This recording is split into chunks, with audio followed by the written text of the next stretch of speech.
ജയറാം നായകനായി Mithun manual Thomas സംവിധാനം ചെയ്യുന്ന മെഡിക്കൽ ത്രില്ലർ ചിത്രം എബ്രഹാം ഓസ്ലർ ജനുവരി 11-ന് തിയേറ്ററുകളിലെത്തും. ചിത്രത്തിൽ ഏറെ വ്യത്യസ്തമായ രൂപത്തിലും ഭാവത്തിലുമാണ് ജയറാം എത്തുന്നത്. അഞ്ചാം പാതിര എന്ന സൂപ്പർ ഹിറ്റ് ചിത്രത്തിനു ശേഷം മിഥുൻ സംവിധാനം ചെയ്യുന്ന ചിത്രമാണിത്. 2020-ൽ പുറത്തിറങ്ങിയ അഞ്ചാം പാതിര ക്രൈം ത്രില്ലർ വിഭാഗത്തിൽപ്പെടുന്ന ചിത്രമായിരുന്നെങ്കിൽ എബ്രഹാം ഓസ്ലറും അതേ ഗണത്തിൽപ്പെടുന്ന സിനിമ തന്നെയാകും. വലിയ ബജറ്റുള്ള മെഡിക്കൽ ത്രില്ലർ ഗണത്തിൽപ്പെടുന്ന ചിത്രമാകും ഇത്.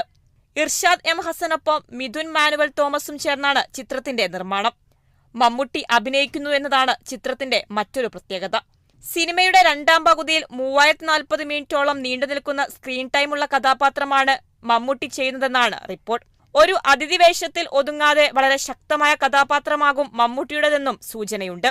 ചിത്രത്തിൽ അർജുൻ അശോകൻ, ദിലീഷ് പോത്തൻ, ജഗദീഷ്, അനശ്വര രാജൻ, സെന്തിൽ കൃഷ്ണ, അർജുൻ നന്ദകുമാർ, ആര്യ സലീം തുടങ്ങിയ